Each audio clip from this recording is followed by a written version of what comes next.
Video games have changed the landscape of entertainment forever, and at the forefront of that revolution is the Super Mario franchise. Beginning as a simple 2D platformer, Mario took the world by storm with multiple games on the NES and the SNES that improved the formula, game after game, for close to a decade. However, by the mid-90s, a new revolution was coming in the form of 3D. All eyes were on Nintendo to see if they could pull off something that had never been done before, and to say they succeeded would be a massive understatement. Selling almost 12 million copies of Super Mario 64, Nintendo would quickly become the trendsetter on how 3D games would be developed. And, in November of 1996, a 4-year-old me would have his life changed forever when my mom bought me a Nintendo 64 that was bundled with a copy of Super Mario 64. I have played this game multiple times since I first got it. I love this game. I feel like I gain a new appreciation for it when I go back and play it. I have fond memories of my older siblings finding out about the wing cap course, keeping it a secret, and telling me to close my eyes when they got there for me. Meanwhile, I was using every brain cell a 4-year-old could muster to figure out how they did it. I also remember being terrified when I went up the endless stairs without 70 stars for the first time.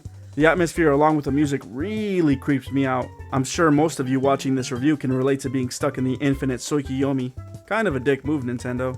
While this review will be critical, it will also come from a place of love. If something is good, I will praise it, and if something is bad, I will provide feedback on what they could have done better. Saying something sucks and providing no discernible way of improving it does nobody any favors. Besides, this game was the first of its kind, so obviously the games that followed it are more than likely going to fix any issues that I may bring up. Oh, and one more quick thing before I start. I will not be covering Super Mario 64 DS, as that game plays different enough for it to warrant its own review since they changed quite a bit from the original. It's not a remaster like Ocarina of Time 3D, where that ends up being the definitive way of playing the game. Unlike this abomination on the Switch Online expansion pack. Seriously, Nintendo, what is wrong with you? Anyway, let's get into the review. The story begins when Peach sends a letter to Mario asking him to join her in the castle for some cake. Mario arrives to the castle and is greeted by Bowser, who at this point has imprisoned everyone inside paintings. And that's really all the story we get. Mario must then use these paintings to travel to different worlds and collect the power stars to help him reach Bowser and defeat him to save the princess and the others. A quick side note, they never get into what the victims are going through, but I really hope they aren't conscious. Imagine being stuck in a painting, and all you can do is think until Mario eventually rescues you. Being all alone with only your thoughts and hoping someone will help you? It's a good thing that doesn't happen in real life. Super Mario 64 doesn't need an engaging story to keep you going. In fact, it benefits from not having too much of a story, since you will be going from level to level and staying in a state of flow. I normally don't agree with Shigeru Miyamoto's stance on storytelling, especially with the more recent Mario RPG games, but I will give the devil his due here. The priority was to shift Mario into the third dimension, and they passed with flying colors, as evident by the gameplay that still holds up. Instead of getting to the end of the level like in the 2D games, in Super Mario 64 you must collect stars doing different objectives like beating bosses, collecting red coins, getting to certain points, and many more unique circumstances that are now possible in a 3D plane. With so much variety, Mario needs an updated skill set to move around and get those stars, and Nintendo does not fail to deliver on this front. Mario has a triple jump that allows him to get insane height as well as activate the wing cap should he have it equipped, a long jump that is great for clearing long distances and moving faster, backflips and somersaults to help him get height in tight spaces, the ground pound to push certain things down, wall kicks to bounce off walls for height, punches and kicks that also serve to grab certain objects and enemies, and a breakdance kick that if you're super good at, you can do 2 in quick succession. Look, they all can't be winners, alright? What the 3D Mario games always get right is movement through excellent control schemes, and that all started here. The more you understand the controls, the more you can do.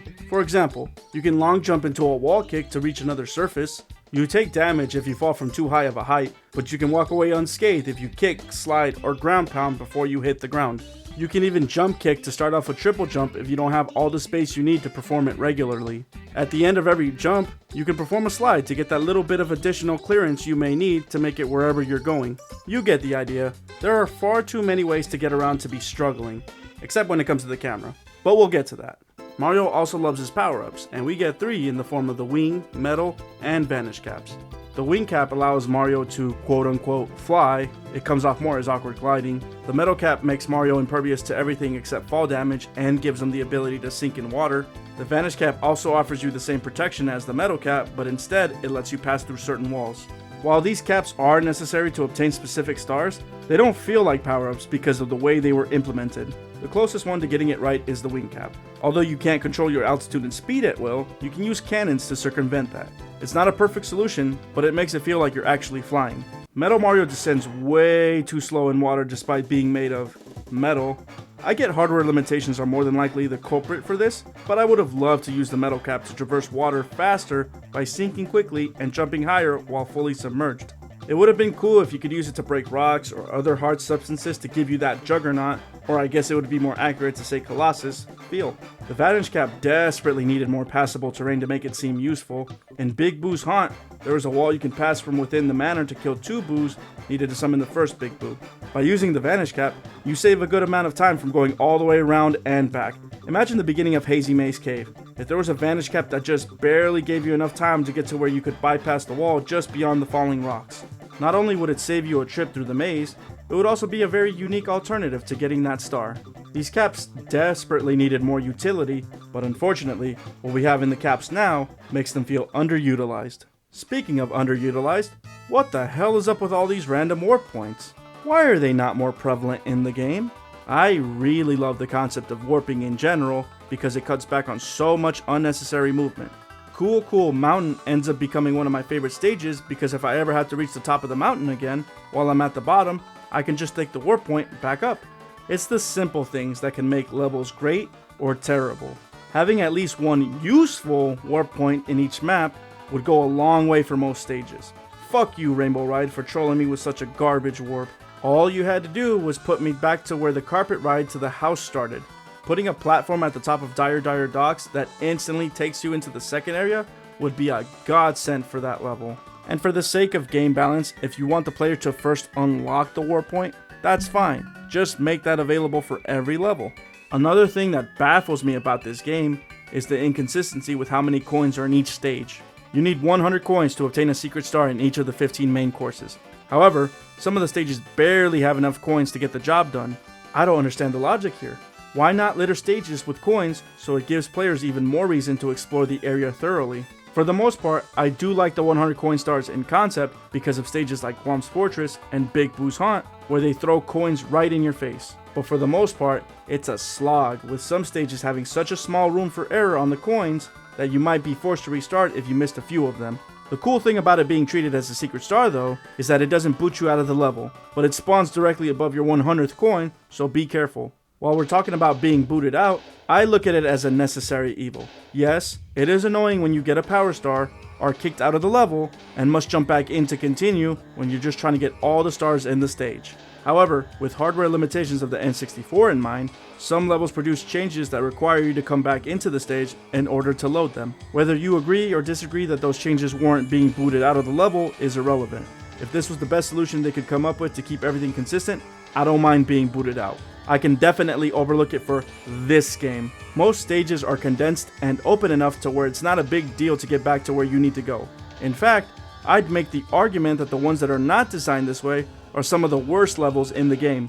I value the flow of gameplay over everything else in a video game, so it's hard for me to give the boot out system a pass, but don't you worry. I'll shit on the next game for not only failing to fix the problem, but somehow making it even worse. What will not be getting a pass is the camera. Fuck this camera. Not because you have to control it with 4 buttons instead of another analog stick like we're so used to in modern games, but because it gets stuck in tight spaces when it shouldn't. I think Nintendo should have taken the hit here and give it full range everywhere, like it does in all 3 of the Bowser stages. No doubt some people would make the camera go out of bounds to perform exploits, but who cares? For the rest of us who don't want to hate their lives performing jumps from awkward angles and falling in TikTok clock, it is absolutely the right move. Overall, the camera suffers from being inconsistent with where it can and can't go at times. The Mario cam was a nice gesture, but all it really needed to do was reset the camera behind Mario. Oh well, at least they learned from it and made it a staple for the Zelda franchise. I'm not going to get too much into the stages for this review because I will be ranking them in another video and giving them the time I feel they deserve. That being said, I'll give a synopsis of how you progress through levels. The only stage you can access from the beginning of the game is Bob-omb Battlefield. This stage is big enough to let you move around and master Mario's new skill set. There's not a bottomless pit in sight, so the only way you can die in this stage is through taking damage from enemies or falling. Big and/or King, depending on his mood, Bomb shows you how to fight Bowser for your upcoming battles with him. After you get some stars, you can unlock the other 3 levels around you to help collect 8 stars to battle Bowser. These courses help you get comfortable with maneuvering Mario's controls. You can think of these as the beginner stages. You can technically get to Big Boo's haunt without beating Bowser first, and it's a pretty forgiving stage, so I'll include it with this group. After you defeat Bowser for the first time, you get the key to the basement to unlock more courses. You can think of these as the intermediate stages. There's more tricky platforming and navigation in conjunction with more bottomless pits and hazards that punish you for being too reckless. After you get 30 stars, you can access the next Bowser level by getting the first star in Dire Docks, which I will include in the intermediate stages. One slightly spicy Bowser battle later, say that 4 times, and you can now access all the stages on the 3rd floor. These can be considered the hard stages, as you need some good mastery of in-game mechanics like shell riding, swimming, and cannon blasting on top of Mario's moveset in order to get the stars in these courses. And of course, once you get 50 stars, you unlock the upper wing, which gives you access to the 2 most challenging stages in the game that test your skills. But the only thing these 2 courses test is my patience. And then once you get 70 stars, you can now progress to the final encounter with Bowser. Even though this battle is just throwing him into the bomb 3 times instead of 1, the atmosphere and music really make this battle feel special. After you beat Bowser for the final time, you descend to the castle grounds and free the princess along with everyone else from the painting prisons.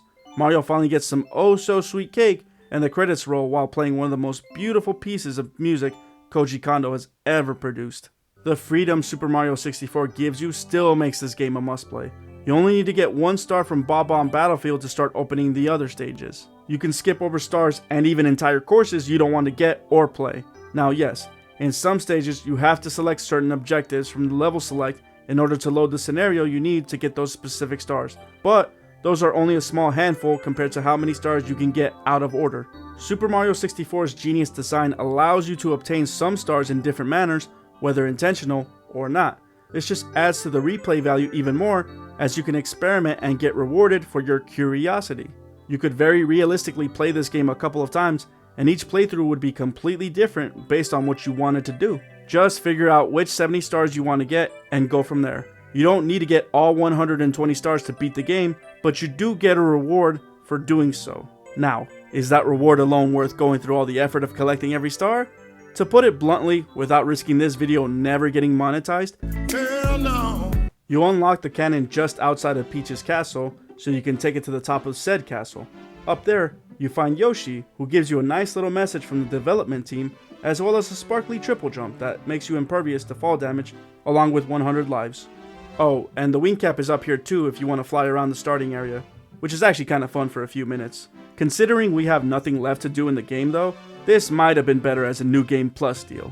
Oh well, at least we can race Big Chungus here, who for some reason doubles in size after you get all 120 stars. The last thing I will touch on before I end this review is the music.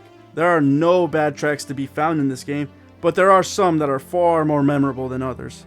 Inside the castle walls is such a treat to the ears and makes going through the castle an absolute delight.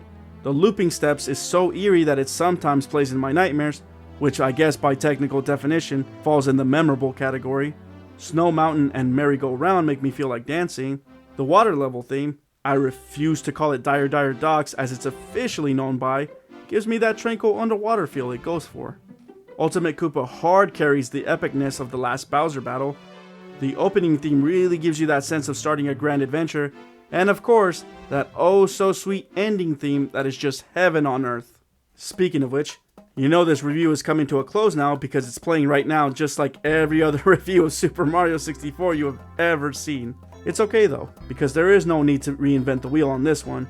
It is too perfect not to use, and it would be downright insulting given the legacy this game will leave behind.